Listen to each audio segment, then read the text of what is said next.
incroyable mais vrai. Et, les gamins, vous qui n'arrêtez pas de vous plaindre, écoutez-moi. De mon temps, nous allions dans des voitures, sans ceinture de sécurité, ni airbag, ni warning.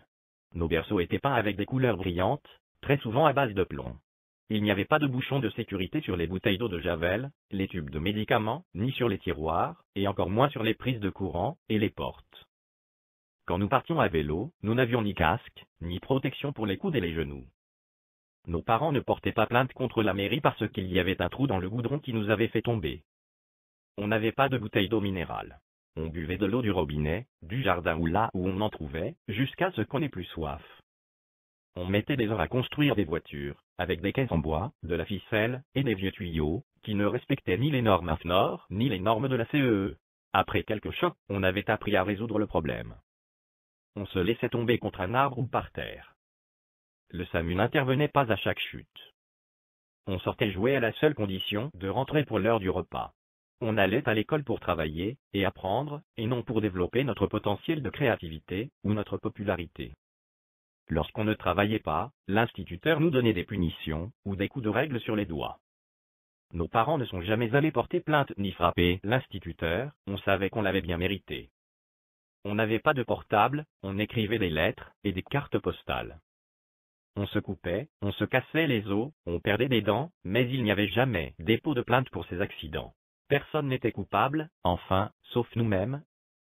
On jouait aux gendarmes et aux voleurs, on jouait avec des pétards, on n'a jamais fait brûler des voitures. On se partageait un Coca à 4, quand on pouvait se l'acheter, car c'était la bouteille en verre de 1 litre. On buvait tous à la même bouteille, et personne n'est mort de le faire. On n'avait pas de PlayStation, de lecteur MP3, pas plus de Nintendo. Nous n'avions qu'une seule télévision, en noir et blanc, et avec au début, une seule chaîne, qui émettait environ 6 heures par jour. La télévision couleur et 3 chaînes, ce fut pour plus tard. Par contre, on avait de vrais amis, on sortait, on prenait nos vélos, ou on marchait jusqu'à chez nos copains. On sonnait, ou on entrait, tout simplement, et on allait jouer. On jouait avec des bâtons, avec des vieilles balles de tennis, à cache-cache, au football, au ballon prisonnier, à la poupée, aux petites voitures, et non aux jeux électroniques, qui n'existaient pas encore. On se niquait les dents avec les caramels Carambar, et le coco-boère. Certains n'étaient pas de très bons élèves, ils devaient simplement redoubler l'année quand ils ne réussissaient pas.